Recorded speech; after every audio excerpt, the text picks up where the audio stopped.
নিজের সম্পত্তি ন্যায্য মূল্যে দ্রুত বিক্রি করে অন্যত্র সরে পড়ে। আজকের টপিক এটাই। ভিডিওটা ধৈর্য সহকারে পুরোপুরি শেষ পর্যন্ত সঙ্গে থাকবেন, তাহলেই ফুল ইনফরমেশনটা পাবেন, নচেত কিন্তু না। তো চলুন শুরু করা যাক।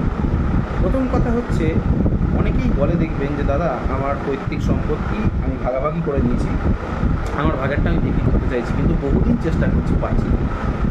অনেকে আবার এটা বলে যে আমি একটা ফ্ল্যাটে রয়েছি, পৈতৃক ফ্ল্যাট, সেই ফ্ল্যাটে বহু বছর ধরে কোনো কাজ টাজ হচ্ছে না, কোনো মেনটেন্যান্স নেই, জল পড়ছে, ফেটে পড়ছে চারিদিকে, আমি এই ফ্ল্যাটটা বিক্রি করে অন্যত্র সরে করতে চাই। এরকম আরও লোক আছে গ্রামে গঞ্জে, বিভিন্ন লোকের মনে একটা প্রশ্ন। কিন্তু সব থেকে বেশি এই টপিকটা নিয়ে দেখুন, এই টপিকটা নিয়ে লোক বেশি স্ক্যাম, লোক বেশি ভোগে, লোক বেশি ঠকে। তার কারণটা আমি বলছি।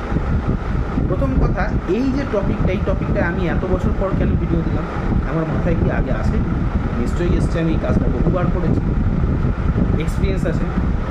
এবার আমি আপনাকে প্রথমে বলছি, এই কাজটা মানে হঠাৎ করে এই ভিডিওটা এখন দিলাম কেন। প্রথম কথা হচ্ছে, ইউটিউবে সার্চ করবেন, এই ভিডিওতে পাবেন না, 2-1 জনের বেশি পাবেনই নেই টপিকে কন্টেন্ট, সবার কাছে এর জ্ঞান। এই ভিডিওটা আমি বানাচ্ছি দু রকমের লোকেদের জন্য, জ্যোতিষ এবং তন্ত্র সমাজের জন্য। কেন এর প্রতিকার আছে, ঘর যদি আপনি বিক্রি করেন পারছেন না, তার প্রতিকার আছে, কিন্তু সবার বিক্রি হবে না। কেন আমি বলছি। যাদের জন্মছক আছে, জন্মছকে দেখবেন চতুর্থ ভাব ড্যামেজ, চতুর্থপতি চতুর্থের দ্বাদশে বসে রয়েছে, চতুর্থপতি লগ্ন সাপেক্ষে চতুর্থপতি 6-8-12-তে বসে রয়েছে, তারা চট করে বিক্রি করতে পারবে। যাদের ডিভান চার্টে লগ্নকুণ্ডলিতে চতুর্থপতি নবাংশ পুষ্টিতে 6-8-12-তে বসে আছে, তারাও চট করে বিক্রি করতে পারবেন না, যদি না বৃহস্পতি শুভ দৃষ্টি থাকে। আবার যাদের নবাংশ লগ্নের চতুর্থপতি যদি জন্মছকে ডিভান চার্টে 6-8-12-তে বসে থাকে, যদি বৃহস্পতির দৃষ্টি না থাকে, তারাও চট করে বিক্রি করতে পারবেন। যাদের চতুর্থভাবে দুপাশে অর্থাৎ তৃতীয় আর পঞ্চমে নেগেটিভ গ্রহ বসে রয়েছে, যাকে বলে পাপ কর্তারি যোগ, তারাও চট করে বিক্রি করতে পারবেন না। যাদের চতুর্থ পতি যেখানে বসে রয়েছে, চতুর্থ পতির দুপাশে দুটি নেগেটিভ প্ল্যানেট মানে নৈসর্গিক নেগেটিভ প্ল্যানেট। ধরুন চতুর্থ পতি বসে রয়েছে আপনার জন্মছকে, ধরুন চতুর্থ পতি শুক্র, সে যেখানে জন্মছকে বসে থাকুক, তার এক পাশে রয়েছে শনি, এক পাশে রয়েছে মঙ্গল, বিক্রি করতে অসুবিধা হবে। যাদের জন্মছকে চতুর্থভাবে কেতু, তাদের সারা জীবন ভাড়া বাড়িতে থেকে কাটাতে হবে, অথবা তাদের বাড়ি হবে স্যাঁতস্যাঁতে ফেটে যাওয়া বাড়ি, চুনা কষে পড়ছে, আজকে ওদিকে টাইলস ফেটে যাচ্ছে, কাল ওদিকে মেঝে ফেটে যাচ্ছে, কাজকর্ম হবে না, হলেও ভেতরে হবে আভ্যন্তরীণ লেভেল, বাইরে কাজ হবে না। বা বাইরে দেখবেন চারিদিকে বাড়ির এই যাদের চতুর্থে কেতু, লগ্ন সাপেক্ষে চতুর্থ কেতু মিলিয়ে নেবেন, তাদের বাড়ির চারিপাশে দেখবেন বেড়াল পেচ্ছাপ করছে, পায়খানা করছে, কুকুরের নোংরা করছে, সাপের উৎপাত চারিদিকে শ্মশান এরিয়া, তবু তাকে থাকতে হচ্ছে।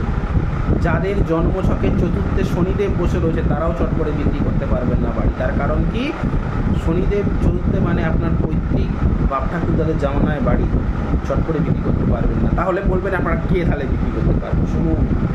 শুনুন বলছি।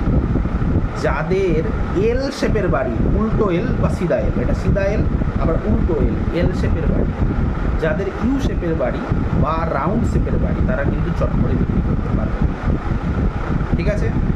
এবারে যাদের বহু অংশীদার, অনেকগুলো ভাই পার্টনারশিপ আছে, চট করে পারবে না, একজনের সই না হলে অন্যজন দেবে না, অন্যজন না এরকম দেবে না। এটা হচ্ছে প্রাকৃতিক, এটা জন্মছক দেবে না। এবার হয়তো কোনো ব্যক্তি বলতে পারে যে আমার জন্মছক নেই, জন্মের সময় মা মারা গেছিলো, বা মা বাবা এখন বর্তমানে কেউ জীবিত নেই, জন্মছক তখনকার দিনে করা হয়নি, পুষ্টি নেই। তারা কী করে বুঝবে যে তাদের ঘর ছাড়া বিক্রি করতে পারবে না? এটা অনেকেই করে না, সময় লাগে বললে। যেই সময় আপনাকে কনসালটেশন করতে আসো, সেই ব্যক্তির সময়টা দেখে নেবেন, কোন সময় পা রাখলো, কোন হোরায় পা রাখলো, সেই হোরা অনুযায়ী সেই রেক্কানটা বের করুন, সেই অনুযায়ী জন্মচাপটা বিচার করুন, বা হোরারি করে দিন। পরিষ্কার কথা, হোরারি বিচার করে, মানে প্রশ্নকুণ্ডলী করে দিয়ে দেখুন সে বিক্রি করতে পারবে না। কিন্তু এটা করতে চায় না। আমি এই ভিডিওটা এখন টপিক আমার মনে পড়লো কেন ফেসবুকে ধরে গত কয়েকদিন ধরে দেখছি সব জায়গায় ফেসবুক হিট করে দিচ্ছে। দেখুন, রানা শাস্ত্রী বলে একজন আছে, বহু বড় তান্ত্রিক নিজেকে বলে, তারাপীঠে তারা মাকে তুলে ছবি তুলেছে, লাল কালারের ড্রেস পরেছে, তাকে বিভিন্ন লোক স্ক্রিন মারছে, গালাগাল দিচ্ছে, স্ক্রিনশট প্রমাণ সহ। এই ব্যক্তির কাছে আমি গেছিলাম, এই যে তার ডেসক্রিপশনটা দেখাচ্ছে, গেছিলাম, 501 টাকা দিয়ে কনসালটেশন করেছি, 5 মিনিটের বেশি কথা বলেন। জমি বাড়ি বিক্রি করার জন্য 3-4টে স্টোন লিখেছে, সেই স্টোনগুলো আবার ওনার কাছেই পাওয়া যাবে, বাইরে বেরিয়ে শুনছে, একে তো 501 টাকা নিয়ে 5 মিনিটের বেশি কথা বলছে না, আরও প্রায় 15-20 জন ছিল। এবারে আমি একটা কথা বলি, সেই ব্যক্তিকেও বলবো যে ক্লায়েন্ট গেছিল, তাদের কাছে কেন যান আপনারা, যেখানে আপনাদের মানে বড় নাম দেখলেই যেতে হবে, নামটা বড়, তার কাছে ফলোয়ার বেশি, তাই জন্য তার কাছে কাজ সাকসেসফুল হবে, এটা কোনো গ্যারান্টি আছে? কোথাও গ্যারান্টি আছে যে বড় ডাক্তার সবসময় সঠিক চিকিৎসা করতে পারে? মাঝে মাঝে ছোটো ডাক্তারেরাও ভালো চিকিৎসা করে, এই জন্য দেখবেন তাদেরকে সুযোগ দিন। আমি আমার কথা বলছি না, সেই সমস্ত ব্যক্তিগুলোকে চয়েস করুন। যেমন আমি একটা নিজের কথা বলি, আমি দিনে 4টের বেশি পুষ্টি করিনি, করবো না, এটা আমার প্রথম থেকে আদত। 2019 সাল থেকে আমি দেখছি এইভাবে, বাড়িতে ছাড়া কোথাও দেখি না 4টের বেশি লোক দেখি। সেরকম আমার কাছে যদি আমিও কিন্তু 501 টাকা করিনি, আমারও ফিস 501, কিন্তু আমি একটা লোকের সঙ্গে 8 ঘন্টা 45 মিনিট ভালোভাবে কথা বলি, তার পুরোটা শুনবো, আমি তার পুরোটা আইডিয়া দিই। কারোর বাড়িতে কেউ যদি ক্ষতি করে ডাকে, 3 ভাই আছে ধরুন, একটা ভাই ভালো খাচ্ছে, ভালো করছে, ভালোভাবে সংসার করছে, 2 ভাই কাজকর্ম করে না, 2 ভাইয়ের বউ কী করলো, ওর ক্ষতি করে দিল হিংসা, ওই বাড়িতে কিছু একটা ফেলে দিল বা কিছু একটা বেড়ে দিল, হয় জন্মছকেও টুকটাক করেছে কিনা জানা যায়, সেটা সবাই দেখতে পারে না, তার জন্য ভালো জ্যোতিষী হওয়া যায়।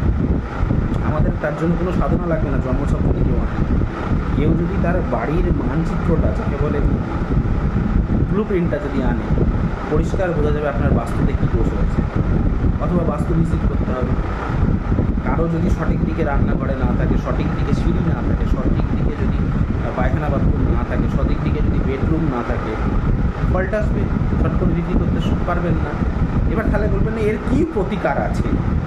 কোনো পাথর আজ অব্দি আবিষ্কার হয়নি যে পাথর বা রত্ন বা স্টোন যাই বলেন যে আপনাকে বাড়ি বিক্রি করে দেবে। আমি তো জানি না, আমি নিজে কোনোদিনে কাউকে আজ অব্দি স্টোন বিক্রি করিনি, 1 টাকারও স্টোন বিক্রি করিনি। তাহলে আমি কী করি, আমার কাছে কেউ আসলে কনসালটেশন, আপনার জন্মছকটা সবার আগে দেখবো, যদি জন্মছক না থাকে সেখানে বলবো বাস্তুর চিত্রটা, ব্লু প্রিন্টটা দেখবো, সেটাও যদি আপনি না আনতে পারেন বা হয়তো আনলেন বা কিন্তু করে আনলেন, সেটা আপনার ব্যাপার। সেক্ষেত্রে কী করি সেক্ষেত্রে আমি যেটা করি সেটা হচ্ছে ন্যাচুরাল যেটা করা যায়। একরকম যন্ত্র আছে, আপনার বাড়িতে যাই দোষ থাকুক না কেন, শুধুমাত্র উত্তর পূর্ব দিকে যেন পায়খানা না থাকে, উত্তর পূর্ব দিকে অর্থাৎ ঈশান কোনো যেন পায়খানা না থাকে, বাকি যে কোনো দোষ কাটিয়ে তুলতে পারে। সেই যন্ত্রটা ঠিক 1 হাত মেজে কুড়ে, মানে আপনার জায়গা বলে দেবো, আমি বলবো না, ভিডিওয়ে বলবো না, সিক্রেটটা ওটা গেড়ে দিতে হবে, দিয়ে আবার সিমেন্ট চাপা দিয়ে দেবেন, দেখবেন 6 থেকে 7 মাসের মধ্যেই, মানে আপনাকে অ্যাডভার্টাইজমেন্টও দিতে হবে যে আমি এই ঘরটি বিক্রি করা আছে, বাইরে অ্যাড দিলেন বা দোকানের বাইরে অ্যাড দিলেন, দেখুন বিক্রি হয়ে যাবে। 6 থেকে 7 মাস কেন বলছি, আমি তো অনেক কম বলছি, বেশিরভাগ তন্ত্র জগতের বড় বড় তান্ত্রিকদের কথা শুনুন, 4খানা জগৎ আছে, 4টে যুগ, সত্য ত্রেতা দাপর কলি। সেরকম একটা কাজ যদি আপনার একবার না হয়, 4বার করুন, দ্বিতীয়বার করুন, তৃতীয়বার করুন, চতুর্থবার করুন, এরকম অনেকবার। আমি এসব ভুলভাল থিওরি দিই না, 4টে যুগ আছে বলেই 4বার কাজ করতে হবে, সব ভুলভাল থিওরি আমি দিই না। আমি সায়েন্স বেসড অ্যাস্ট্রোলজার, এবং আমি আমার পড়াশোনার উপরে নির্ভর করে যেটুকু আমি পড়েছি জেনেছি, একটা তন্ত্রক্রিয়া 6 থেকে 7 মাস লাগে পুরোপুরিভাবে কার্যকরী হতে। এবারে অনেকের ক্ষেত্রে সেই 6 থেকে 7 মাসের বেশি সময় লাগতে পারে, কাজ নাও হতে পারে, 1.5 বছর। কেন 1.5 বছর লাগতে পারে? এই কারণে লাগতে পারে, যদি ষষ্ঠপতি কিংবা অষ্টম কিংবা দ্বাদশপতির অন্তর্দশা চলে, যতক্ষণ না পর্যন্ত সেই অন্তর্দশা শেষ হচ্ছে আপনি ফলটা পাবেন। সেক্ষেত্রে ব্যতিক্রম ক্ষেত্রে আমি জন্মছক থাকলে স্পেসিফিকলি বলে দিই, এটা কিন্তু আপনাকে ভোগাবে, প্রায় 1.5 থেকে 2 বছর সময় লাগবে। কিন্তু আমি কখনোই বলি না যে একটা কাজকে 4বার করো, একবার না ফেল হলে দ্বিতীয়বার করো, কখনোই বলি না। একটা কাজের মিনিমাম রেজাল্ট 6 থেকে 7 মাস দেওয়া দরকার। জন্মছক আনলে সেটা পরিষ্কার দেখা যায় যে এক্ষুনি রেজাল্ট পাবে ইনস্ট্যান্ট না পাবে না, আমি সেটা বলে দিই। 501 টাকা নেওয়ার নেবো তো অবশ্যই, পুষ্টি বিচার থাকে, সেটা আমি সময় যখন দিচ্ছি টাকা নেবো, অবশ্যই পারিশ্রমিক হিসেবে তাকে আমি মিসগাইড আমি করি না। যাই হোক, ভিডিওটা আপনাদের অনেকেরই চোখ খুলল। আগে থেকে ঠকবার আগে অন্তত যদি মনে হয় যে সৎ ব্যক্তিদের কাছে আসবেন, যদি মনে হয়, তাহলে আপনারা আমার সাথে যোগাযোগ করতে পারেন। আমার নাম্বারটা হচ্ছে 9619396811। আরেকবার বলছি, 9619396811। আর হোয়াটসঅ্যাপ নাম্বারটা হচ্ছে 8697429744। হোয়াটসঅ্যাপ নাম্বারটা হচ্ছে 8697429744।